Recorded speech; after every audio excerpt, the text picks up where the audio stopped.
My rule of thumb has always been to establish a quality champion in the pharmacy.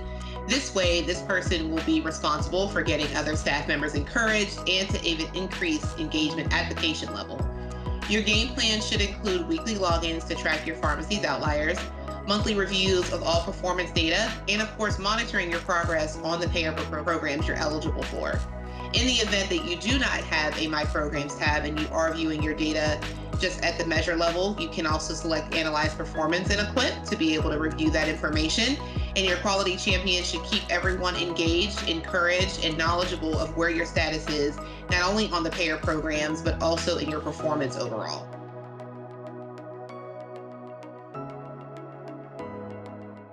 Welcome to the Pharmacy Quality Solutions Quality Corner Show, where we believe that quality measurement leads to better outcomes.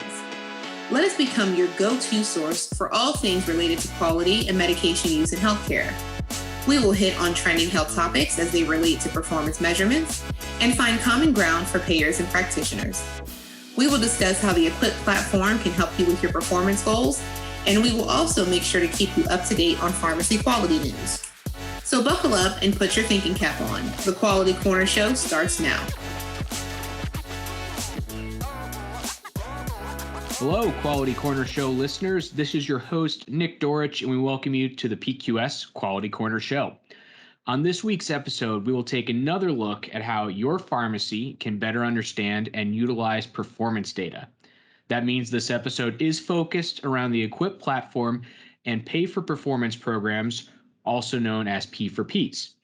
While we won't be addressing specific performance programs, this should help pharmacists and your respective pharmacy staff better understand how to navigate and EQUIPP with a purpose and how to identify some key markers for success or opportunities for improvement. Now, in Season 2, Episode 16, which was released earlier this year, our PQS team member Cora Eilders talked about EQUIPP calendar year performance. Well, today we are happy to have another PQS staff member, that being PQS's Senior Manager, Training and Support, Brittany Boyd, on the show to talk about pay-for-performance programs within EQUIPP. Brittany has been on the show previously, but her voice will also sound familiar as the voiceover that opens and closes each podcast. In addition, you may recognize her voice from some of our EQUIPP tutorials and the educational video library. Brittany, before we dive into today's topic, let's welcome you back to the show. And I have to ask, how are you doing today? Hello, Nick. Doing all right today. I hope you are doing well. It is always a pleasure to be on the Quality Corner Show, so thank you for having me back. Good to hear. And now for our listeners who might not know you, Brittany, or haven't been introduced previously, can you provide us a quick background on your role at PQS? Sure thing. My background has been in many sectors of pharmacy for over 10 years, from hospital to specialty and community pharmacy. My role here at PQS is working directly with our corporate pharmacy partners and independent pharmacies with their performance on medication-related quality measures and other strategic initiatives for pharmacies. I also work very closely with our communication specialist, David Simino, on educational resources and training to provide externally to our groups. Thanks for the introduction, Brittany. And I know many folks have heard from you before, but it's glad to get your voice expanded here. Before we jump into the content of our show, I'll provide a quick overview of what comes next.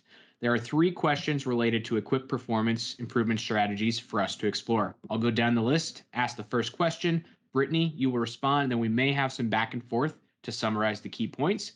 We will repeat that process for the second and third questions. And of course, we end the show with a fun follow-up question before we close. Now that we have described that process, let's jump into question 1. And Brittany, for our first question, let's first preface this by saying that pay-for-performance programs are prevalent in healthcare and come in many different shapes and sizes. So what you may have read and heard about one program may not apply to a second or third or fourth and program, so on and so forth.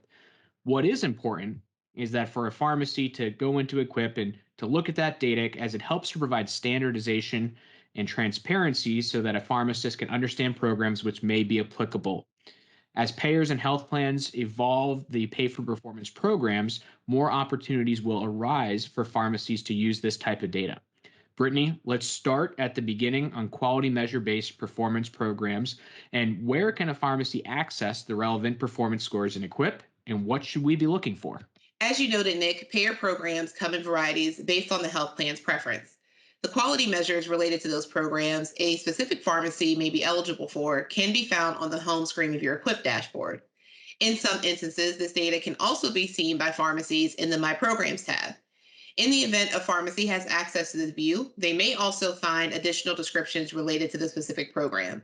Those quality measures will also show in the My Programs tab, and other applicable data will also be found in the My Programs tab as well. Brittany, let's dive into that a bit deeper. And this data that a pharmacy is seeing, where is that coming from? Is this something that a pharmacy is submitting? Is this something that a payer is submitting? What's the source for this information? Yeah, so the submission of data for the programs will vary by sponsor. However, in most cases, the performance data is evaluated based on applicable claims submitted by the pharmacy. So for each measurement period, it will show that data reciprocated to those dates that are shown, and then a pharmacy will be able to see that applied to those quality measures. Thanks, Brittany. I think it's important here. We'll identify right the data, the measures that are hosted that's coming from a plan or from that payer. There may be a multitude of measures that are listed for that payer as a pharmacy is looking into the data, but not all of those measures may be included with the performance program. And we may chat a little bit further on how pharmacies can identify that information further here in the episode. But let's keep the ball rolling and move on to our next question. And with the intent with a quality measure, and by extension quality measure based performance programs, is to improve patient care. Programs may include only one or two measures, or they could be more expansive and cover a variety of disease states. The benefit with EQUIPP and with this data is that a pharmacist can view and track all this information. And thinking about where we are in the calendar year, we're almost halfway through the year. How should a pharmacist and their team utilize this information to be successful with their performance programs? What do they do during the summer so that they get the greatest benefit by the end of the year? Well, Nick, my rule of thumb has always been to establish a quality champion in the pharmacy. This way, this person will be responsible for getting other staff members encouraged and to even increase engagement at the patient level. Your game plan should include weekly logins to track your pharmacy's outliers, monthly reviews of all performance data, and of course, monitoring your progress on the payer programs you're eligible for. In the event that you do not have a My Programs tab and you are viewing your data just at the measure level, you can also select Analyze Performance and EQUIPP to be able to review that information. And your quality champion should keep everyone engaged, encouraged, and knowledgeable of where your status is, not only on the payer programs, but also in your performance overall. Brittany, we'll address one of my perhaps favorite questions as a follow up to this. Now, for myself, I'm a Pharm D. I am a pharmacist, but for the pharmacy that's checking EQUIPP, it does not need to be the pharmacist that's checking this information routinely. It can be another member of that pharmacy staff, such as a pharmacy technician or intern, as long as they're trained up and they understand the measures and they understand what they need to be targeting. Is that a correct assumption on my part? It absolutely is, Nick. There's actually many staff members of the pharmacy that's able to get engaged via EQUIPP and also get more of the team involved. We absolutely do promote this to be a team effort so that it does not rely just on one person, but so everyone is knowledgeable and educated on what they need to do for performance improvement, patient engagement, and overall improve your EQUIPP scores. Great. And it goes, I'll make sure I reiterate this aspect of it. There are going to be clinical elements or clinical follow-ups, interventions with the patient, which are only going to be appropriate for a pharmacist to do if it comes to adjusting a medication because of side effects or something to that effect, getting a clinically beneficial medication choice that's going to be there. So there are going to be elements where that only the pharmacist can do. But as we're checking the data routinely and identifying patient outliers in the right programs, there's really many members of the pharmacy staff that can be trained to identify these opportunities, and then they can help delegate to the rest of the pharmacy team the actions that need to occur. Now, Brittany, we'll move on to our next point here, and many of the performance programs are going to involve outreach to the patients directly so that they can improve their medication use and improve performance scores. From your perspective, what types of communications, what types of patient outreach are the most effective in reaching patients and getting them focused on having their health back on track? The pandemic has allowed us to be creative in how we communicate with one another, and I do believe that patient care falls right into that. If your pharmacy is capable, setting up telehealth conferences may be the most convenient way to communicate with your patients. You could also, like a standard pharmacy way, would be a phone call to check in with your patient's progress. I'm sure it's always welcome. Patients love to interact with people, especially if they are having to be home in the midst of the pandemic. A lot of them have had to do that. And so connecting with them would be awesome. And also being able to do that in person while they're there filling their prescriptions. There are other ways that you could also assist them with getting more health focus and back on track by communicating more with their providers. You could also open up other ways that you may have resources available to them that you can communicate to them as well. So your ways of communication and the ways of outreach are really endless at this point. And I think technology has a great way of being able to show us all the things that we can do, and patient care will fall right into that. Yeah, meet the patient where they want to be met, and that can be including utilization of technology in a manner that is efficient, easy for the patient to use.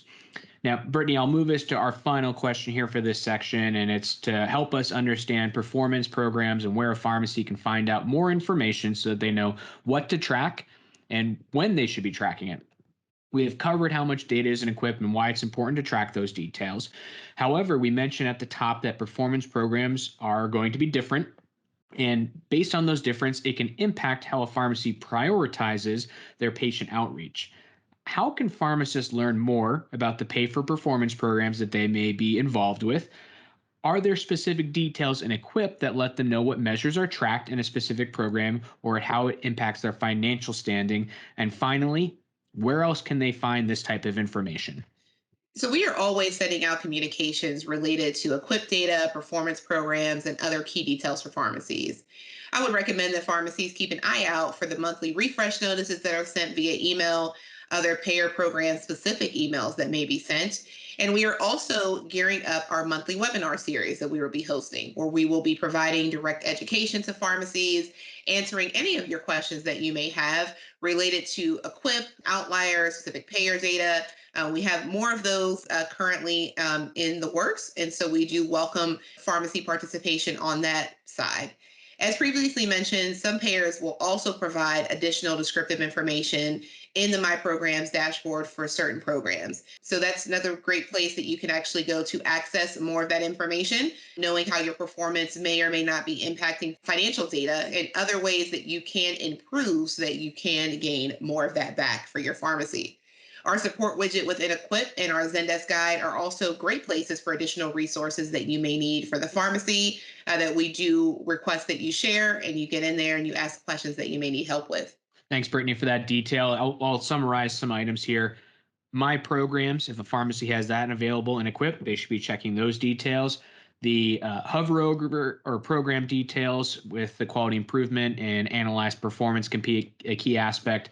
Communications from EQUIPP or payers, and then would also add here for pharmacies that utilize a pharmacy service administrative organization or PSAO. That applies mostly for independent pharmacies, but for some small pharmacy chains as well, that they may have other details on performance measures that are included with programs and what to track, when to track. So really from that standpoint, I think, Brittany, we're thinking about those different aspects and elements. There's going to be different performance programs, but that sounds to me like it's an opportunity for pharmacies to create their own cheat sheet on measures that are in a program and what they should be paying attention to this year. Have you seen pharmacies put anything else together that's really helpful for them to focus on these details? Absolutely, Nick. I've seen some pharmacies that have actually printed out some of those resources that they've either accessed on the Zendesk guide or from EQUIPP, so that they can keep those right in their pharmacy at easy access for them to be able to view. Some of their outlier data, they have also risk stratified that information by printing that out and keeping track of who they need to keep in contact with. And so, again, to your point, there are so many different ways in EQUIPP that you can monitor that performance data, and also having those cheat sheets, rather, directly on hand for them to be able to view has been very instrumental in their performance improvement I've seen over time. Brittany, thanks for that review on pay for performance program details and the knowledge that EQUIPP can help share. Before we close the episode, we do always like to wrap up with a fun question for our guests, and I think it's mandatory that we follow up on an announcement that you shared the last time you were on the Quality Corner show. During that recording, you brought it to our attention that you were expecting, and we're happy to say that the Boyd family has indeed grown. How is the family doing? And with the addition of baby Boyd, how has that changed your perspective for 2021 and going forward? Well, Nick, you hit the nail on the head. The Boyd family has grown. It has been refreshing to have a new baby in the house and hearing the coos again and watching him hit milestones and seeing how his infamous sister Malaya loves him has been so great.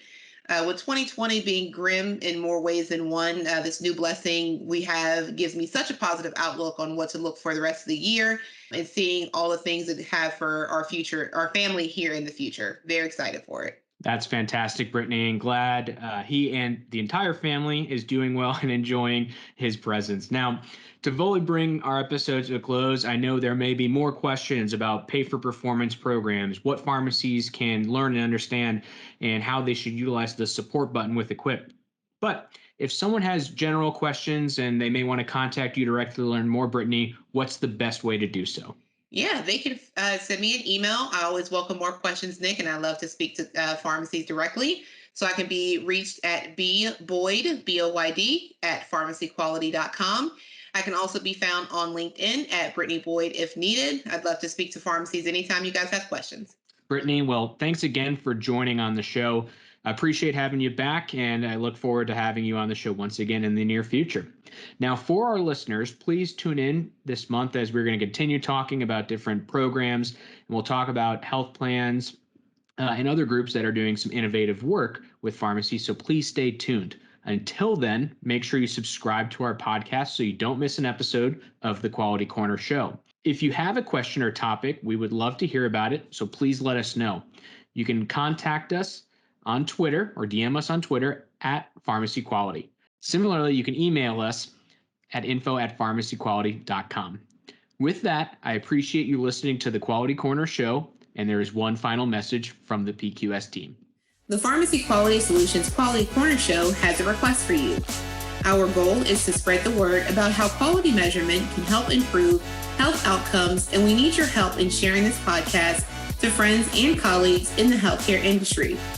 We also want you to provide feedback, ask us questions, and suggest health topics you'd like to see covered.